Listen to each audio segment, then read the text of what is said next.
Royal Standley of Oregon Pacific Financial Advisors, offering securities through United Planner Financial Services. Member FINRA SIPC, shares his planning approach to help people toward a place where they may be at peace regarding their financial goals. In this dynamic podcast, Royal will share his insights on how to design a retirement plan to help you plan for your future. Now, on to the show.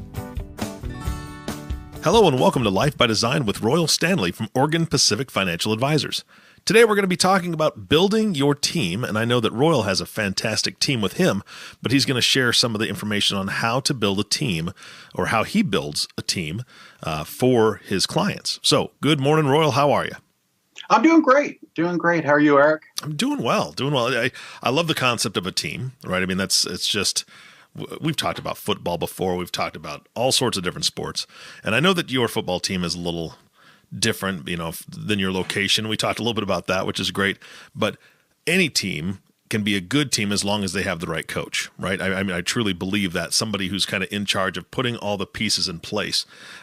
How do you think about teams in general, and how do you build them for your clients and for yourself? Absolutely. So I think when we talk about a team for someone, we're really looking at who do you go to for professional advice when things may be outside of your bailiwick? Who do you go to get those questions answered when it's really specialized professional information that you need or documents prepared? So it's really, I think, an excellent way of really kind of looking at the people in your sphere that you go to for that professional advice. I think everybody of really any means needs to start building that team of trusted professionals that they work with on a regular, semi-regular basis. And I use the term team because that kind of means that there's some cohesion there and not just a list of names or, you go to the first listing in your yellow pages. And for younger listeners, yellow pages we used to before the internet just have a giant book that was delivered to your home with a list of all the professionals from plumbers to, electricians to financial planners to attorneys that you'd go through and flip through to find out who you could call for a given issue. Just like we do on the internet, we put into Google spits us back a list of things. So we want to kind of create that team around people really to make sure that when they look at their financial life, when they look at the needs that they have, that they're being taken care of. Because some of it you can do on your own, but oftentimes it saves you a lot of time and a lot of heartache to just go out there and hire people to join your team. Yeah, and it's so interesting that you brought up the difference between the Yellow Pages and Google, because in the Yellow Pages, everything was alphabetical order, right? And people could buy advertisements, sure, but they were still listed in alphabetical order, where Google, when you're searching for somebody, you're going to get the person who's paid the most in a lot of cases to make sure their search engine optimization is better than the next guy, and they're going to be on top in a Google search. That doesn't necessarily mean they're the best. So you spoke a little bit about why it's important to start building that team, but how do you go through the weeds of finding the right members of that team? Well, I think the first part is talk to your family, friends, people you respect, to begin seeing, hey, is there somebody that you use that you have a good relationship, a good rapport with, that you trust? And I think that's the most important aspect of, as you're looking to add members to your team, is who do you trust? Who can you build a relationship with? Who can you have rapport with? I think those are just so essential there. Because when we look at, let's say, financial planners, CPAs, estate planning attorneys, they all have a similar background there, where they're bringing the same set of skills as another CPA might bring to the table for the most part. But really, I think it's who do you connect with? So you might have the most knowledgeable CPA with more experience than everyone else, but if you don't have that rapport, or if they don't get back to you when you have a question or an email, that can create a real issue there. Yeah, So you absolutely. want to find that basic rapport with people and that trust, and that's kind of the critical piece right there at the top of the list. Okay, let's take a step back, Royal, because you brought up a really good point. You named a few people that could be on your team. And if I'm going into this kind of blind, right, I know that a financial advisor is somebody I should be talking to because eventually I want to retire and I want to invest my money in a way that's going to be smart. I know that I'm going to need somebody to help me do my taxes, especially maybe if I'm a small business owner or I have some complications in there with just my finances in general. But beyond that, I don't exactly know who should be on my team. So how do you help people figure that out? Who do they need on their team? Well, oftentimes in the role that I sit in where we're building financial plans for people is I get to evaluate what that team looks like. So oftentimes I, as a financial planner, can help a client build out their team. And sometimes they might already have those people in their sphere, but just don't realize that they're part of that team. So for instance, I might have someone come in and they've been doing their taxes for a while, but maybe things have gotten to the point where it's just getting a little too much for them. Maybe some new tax law changes like we saw this last year, maybe rentals or business activity that is just something that they don't want to take the time to learn themselves or make any errors on, which when it comes to your taxes, you want them just about as accurate as can be. Yeah. That's definitely something you don't want to get wrong. That's for sure. Yeah. That's for sure. So in my mind, when I'm looking at that, this is kind of the list that I look at as a financial planner is who's doing your taxes, who's doing your estate planning documents, your wills, your trusts. And then another one that I think gets overlooked quite often, but really can add a lot of value and protection is who does your insurance? Who does your car insurance, your home insurance, et cetera? Because there's a lot of things that can just get overlooked there. But really, if you have a tragedy like a car accident or your house burns down, I'm thinking about what happened in Paradise, California this last year. Yeah.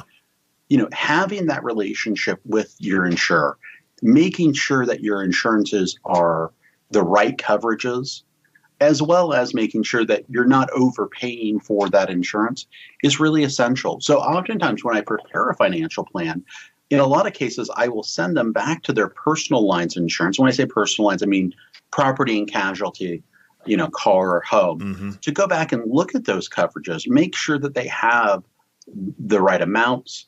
A lot of people don't have a liability umbrella policy, and that's something I might want to have them go back and talk to their personal insurance broker about, because it is filling in those needs there. Other people, especially if they own businesses or real estate, they may have other attorneys besides an estate planning attorney on their team already. And then kind of rounding this out, especially if you're looking at buying or selling a home, you're going to want to have a good relationship with a real estate agent and a mortgage broker. Oh, yeah. And I personally think mortgage brokers, people think of them as I need to go get a mortgage to buy a house. Well, I'll just wait until I'm ready to buy. I personally think that if you can talk with a mortgage broker anywhere from 6 months to a year before you're looking to buy, because they can get access to your credit report and do an analysis, they can really look for ways of improving your credit report, maybe paying off debt, maybe closing an account here or there, and give you enough time to really clear those things out. I've seen it personally. I've talked to friends who go in there and their mortgage broker says, well, if we could have done this, we could have saved you on your interest rate. So having a mortgage broker you can go to and you have that relationship with, I think is a real boon, especially if you're in the market in the midterm for buying a piece of property. Yeah. And Roy, you brought up something that I think really struck something in me, the difference between a financial advisor and a financial planner. And they're terms that are interchanged a lot, but the way I kind of picture it is when I was younger, I got a hold of a financial advisor, right? And they said, okay, max out your 401k, your company's going to match. And if you can afford it, let's go ahead and start an IRA or a Roth IRA. And that'll be an extra additional thing that you can do towards your retirement. And that was about all we covered. And I think as we mature and as our lives get a bit more complicated, I think that's where the financial planner comes in. And correct me if I'm wrong, but looking at all the moving parts and all the pieces that you're putting together, I don't think a lot of financial advisors would think about a mortgage broker as being a good team member or needing to be a part of a team. I think that's what the financial planner role is, kind of like your general doctor, if you will, where your general doctor is looking at all your health issues and all your needs and says, okay, I can tell you right now, your feet are looking good. You're standing up, which is a positive thing. But there may be an issue here, and I would suggest that you go see this podiatrist, right? Somebody who specializes in this specific area. That's the analogy that I kind of draw. Is that somewhat what you're looking at as far as how you help to build that team and what your role is? Correct. Kind of that general person who has maybe some knowledge about all the different areas and has some expertise in their area, but can refer to those specialties. You can think of the financial planner quite often as a quarterback, yes, basically saying, where should your focus be for this issue that's coming up, and kind of driving that thing. Because in most cases, we as human beings are pretty terrible at taking proactive action. We need a little poking and prodding every once in a while to say, hey, maybe you should get this checked out. Yep. Yeah. Sometimes we just get used to just burying our heads in the sand. And that's not always the best way of conducting our financial life. Yeah. And using the analogy that you said, or your example, thinking about the coach on a team. If you think of any major athlete that has had any success whatsoever, whether it's in professional sports or the Olympics or anywhere, they all have something in common. That's a coach. And sometimes the coach does push, right? I mean, sometimes you see them on the sidelines just getting in their face going, okay, this is what we got to do next. This is imperative. This is, something we need to focus on, just to get them to say, oh, okay, yeah, actually, that's a really good idea. I should probably focus on this item right now. And sometimes we just need that kick in the butt. I mean, quite honestly. So I think that's a great analogy. That's a great example. So let me ask you this: beyond that, as the coach, how do you pull in those team members and get them to work together? Because I could see maybe an accountant that has worked with a family for a number of years, all of a sudden being contacted by a financial planner and saying, "Hey, we're going to work together for the best interests of the Joneses, and we'd love to get you involved in that and help kind of share some information back and forth so we can all do what's in their best interest." How do you do that? That's a great question. When we're kind of coming together for that first time, usually there's an issue that we're trying to resolve. So what I'll do is very politely begin engaging with that CPA or that attorney, define the problem or define the issue that we're looking to resolve for the client. Maybe throw out some things that I've thought about, and then let them go and do what they do best. Yeah. Which in the case of a CPA, tax preparation, tax planning, and then come back. We'll have a discussion, usually with the client right there, and be able to kind of present and come up with that solution where the client's heard both from the financial planner and the CPA and the attorney, if necessary, to come up with that. So I'll give you a couple of examples of this. I had a client last year with some very large capital gains. They had sold a piece of property, and we were just trying to do some tax planning around that. So getting together with the CPA, we were able to do the initial tax planning of saying, hey, if you did nothing, here's what your tax liability would look like. And then I was able to kind of come back and come up with a few different ideas to say, okay, if you did this, this, and this is what would change. This is what would have to happen. And we were able to kind of come to a resolution there of what made the best sense for the client. Now, the CPA and I had a couple of side conversations just to kind of line out what those strategies would be and how they would affect the client. But ultimately, the client was able to walk away with this sense of peace of, hey, I'm doing what's probably the best thing available to me to, in this instance, lower my tax liability? And we see the same thing with, estate planning attorneys. This is a fun one because as a financial planner, you can ask a lot of personal questions and really get a sense of who someone is. So, for instance, having that conversation about, what do you want to have happen with your wealth when you're no longer here? Mm-hmm. And, sometimes it's very straightforward. Other times it gets a lot more complicated, especially as I think families get a lot more complicated. So that's a great way of interfacing with the estate planning attorney saying, hey, this is what I see. These are some of the options that we may have available. What are your thoughts? How best can we accomplish this for the client? So there's a lot of fun to be had there in that collaboration. And I think most professionals enjoy that collaboration of solving problems.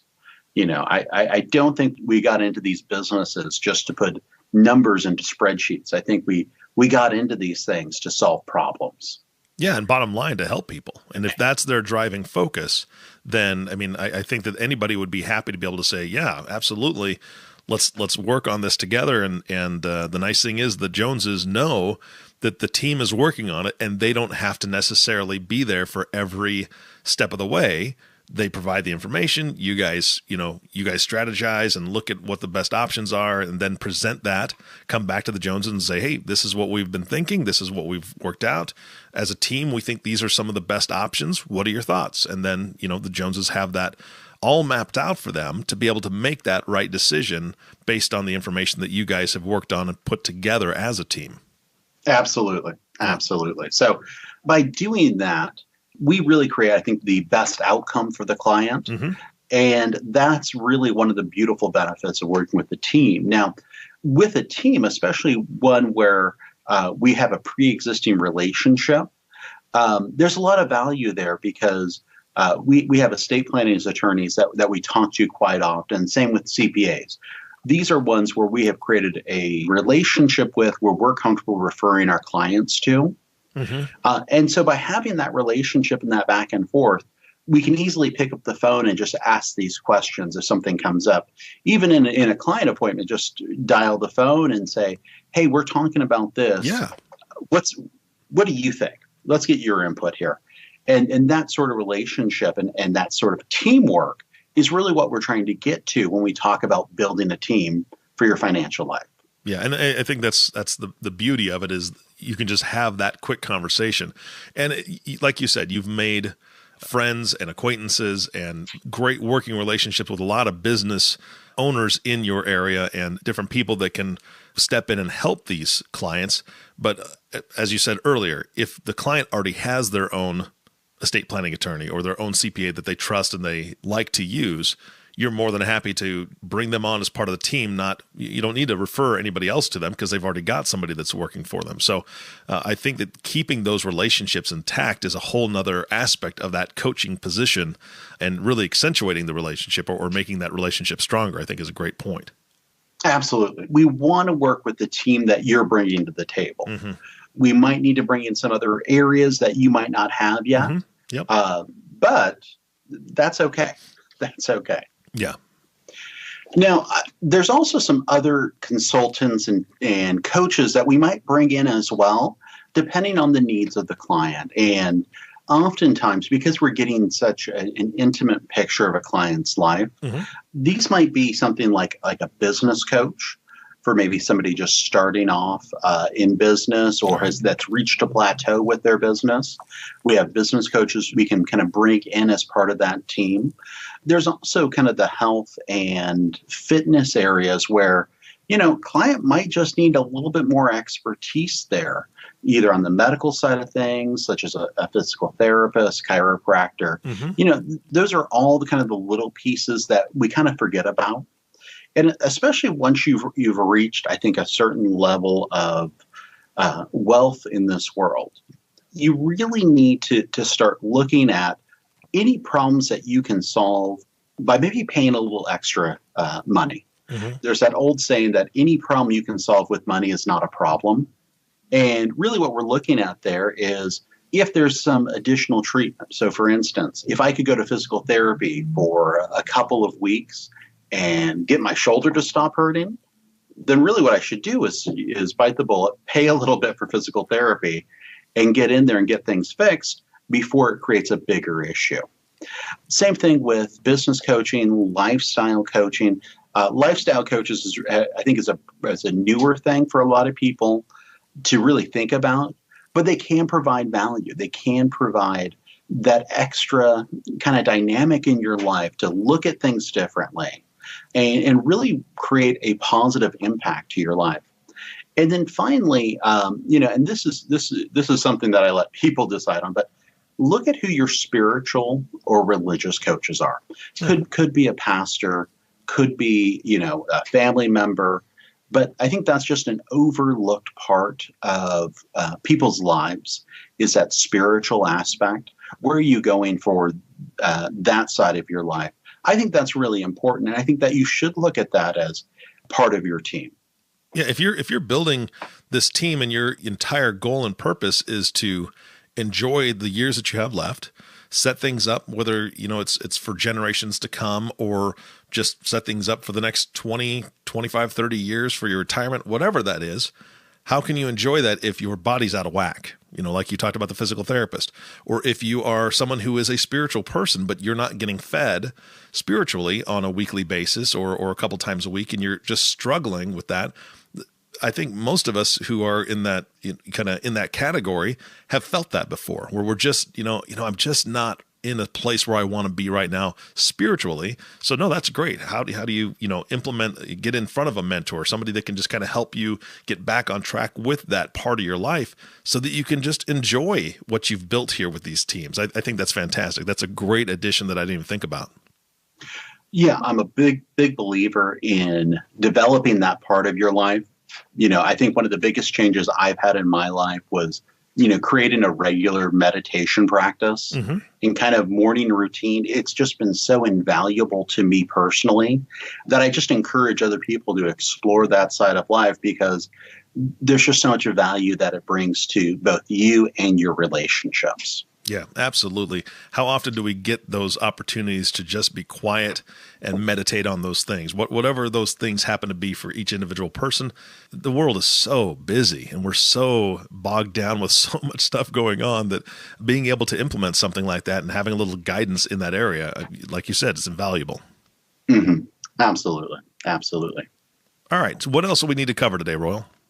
So one last thing I wanted to just touch on is, when do you know that it's time to kind of change out a member of your team? And I bring this up because I'm just seeing more and more people, they've had a relationship with somebody for years, and they're beginning to see those people retire. Good point. And I think of my dentist. So I went to my dentist probably 10 years now, loved him. He's been great. And very slowly, I began to see a new dentist, and they really kind of tricked me into it. I realized I've been seeing this new dentist for about a year, and I just realized, he's my dentist now, because they informed me on my last visit that my original dentist had moved back to Pittsburgh. Yeah. Makes it hard for the commute. Exactly. Yeah. Exactly. Plus, I'm sure he just wants to enjoy retirement. Yeah. So it just got me thinking that I think we're seeing more and more people that we've used for years begin to transition, either slowing down or just moving completely into retirement. So does that mean you have to change your entire team over, or that team member over? Not necessarily. I really want to encourage people to look at the person who was brought in as that succession plan, give them a chance to see where they go. Because I think the most interesting thing about what we're seeing in the country now, with kind of the waves of the baby boomers retiring and making way for younger professionals to step into these roles, is these younger professionals, in a lot of cases, have more education. They obviously were a personality fit with the doctor or professional or CPA that they're taking over for. So I just really want to encourage people, try out, give that new member a chance to see if there's a good fit there. Now, if there's not, or if you run into an issue where maybe the tax preparer you've been using, maybe you're beginning to tax their knowledge. Maybe it's time to go from an enrolled agent to a CPA. I think the best way of doing that is just having a conversation with your current provider. Just let them know, hey, I've decided to make a change. This is where I'm going. And kind of smoothing that relationship over. Because I think people who've been part of a team for a while need to have that honesty because they've been a part of that team for, a couple of years now. Have that honesty with them when you decide to make a change. Yeah. But there's absolutely periods of time where it is time to make a change from someone who, maybe there's no longer that personality fit. Maybe there's no longer that need for that particular team member to be part of this. So I think that's a big issue I see in upgrading your team is just finding that right fit person with the level of experience that you need. Yeah, that's a great point to close on. I am going to add one thing. You brought up the dentist. I just had to switch dentists, and I was blown away by the new dentist that I went to, the technology that they have now compared to my old dentist. Really wonderful man, and went to him for a decade. But again, getting to that retirement, and there is no succession plan for him. He's just wrapping up his shop kind of thing. And so I made a transition to a new dentist. And again, I could not believe the technology that this young man uses, the knowledge that he has, how much education he does on a yearly basis. Just absolutely blown away. And I was fascinated by all the cameras that are attached to the tools that they're actually using. They're so small now that you can see things you really don't want to see a lot of times. But it still was fascinating to me, right? And I have to have a crown. So I'm going through this entire process going, wow, this is amazing. This is awesome. Does it cost me a little bit more? Yep. But you know what? I know that he's using the latest stuff to help me out and get me to where I need to be. And so I think that fits in really well with what you were saying. You'd be surprised if you've got somebody that's transitioning, that younger associate or the person that's going to be taking over their practice. Like you said, more education, maybe some different techniques, and it could be very, very beneficial. So I think that's a great point. Yeah, you just upgraded your team. I love it. Exactly. All right, Royal, thank you so much for your time today. My pleasure. Great to be here. And thank you all for listening to the Life by Design podcast with Royal Standley.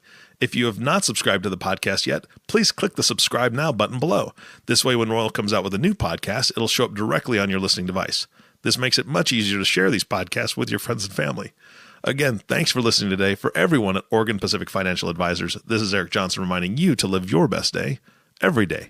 And we'll see you next time.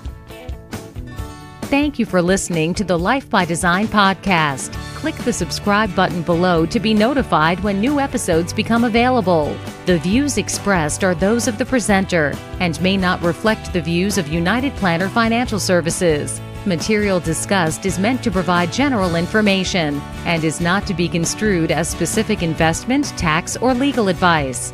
Individual needs vary and require consideration of your unique objectives and financial situation. Always seek the advice of your financial advisor or other qualified financial service provider with any questions you may have regarding your investment planning.